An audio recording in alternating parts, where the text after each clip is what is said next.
Sir, anong take niyo ho dito? Ang sinasabi po ni Secretary Bautista, balak ipatupad bago matapos ang kasalukuyang taon, mukhang mangyayari ho talaga ito. Counterflow sa EDSA busway. Mukhang akala ko hindi sila seryoso. Akala ko sintomas lang ng age as if doing something. Kung seryoso yan, mukhang mali naman. Mali ang pag-aaral nila o dapat mag-isip pa sila. Bakit niyo po ngayon pa lang nasasabi po na may mali dito, sir? Alam mo, unang-una is the wrong solution to the wrong problem.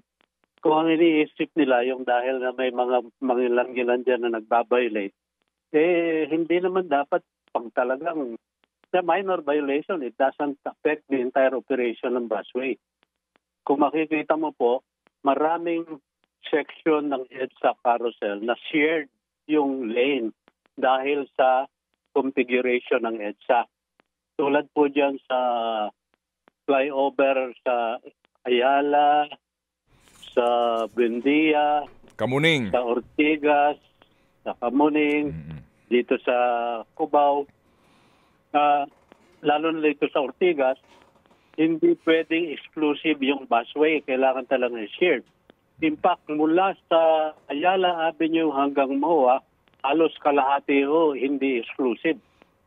Ang pinakamalaking problema ng busway, hindi yung mangilan-ngilan na may nag-intrude dyan. That is to be expected. Lahat ng sadang may bus only lane abroad, nangyayari yan.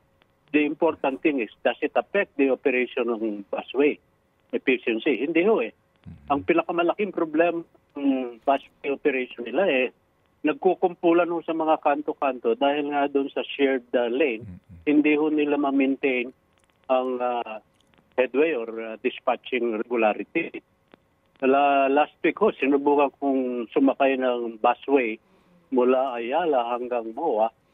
That is a distance of, I think, less than 4 kilometers or 5. It took me almost 1 hour to get there.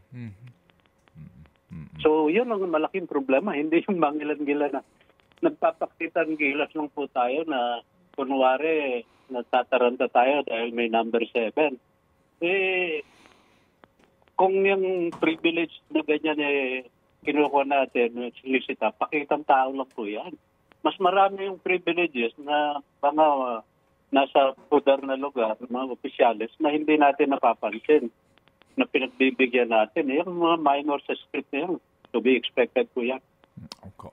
Sige po. So ano po ang inyong suggestion dito po kay Secretary Jaime Bautista at mga taga-DOTR sa kanilang pinag-iisipan na ito, sir? Kala ko kumuha na sila ng foreign consultant more than a year ago. Inannounce ng mga January ata noong 2023 or 2024.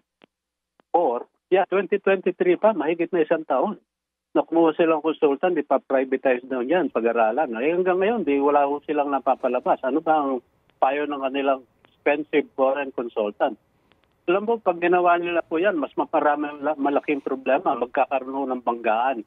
Kung ikaw po'y galing sa Ayala or Buendia, kumakaliwa ka, bigla kang may masasalubong na bus, ay diretsong banggaan. Mas malaking problema po yun.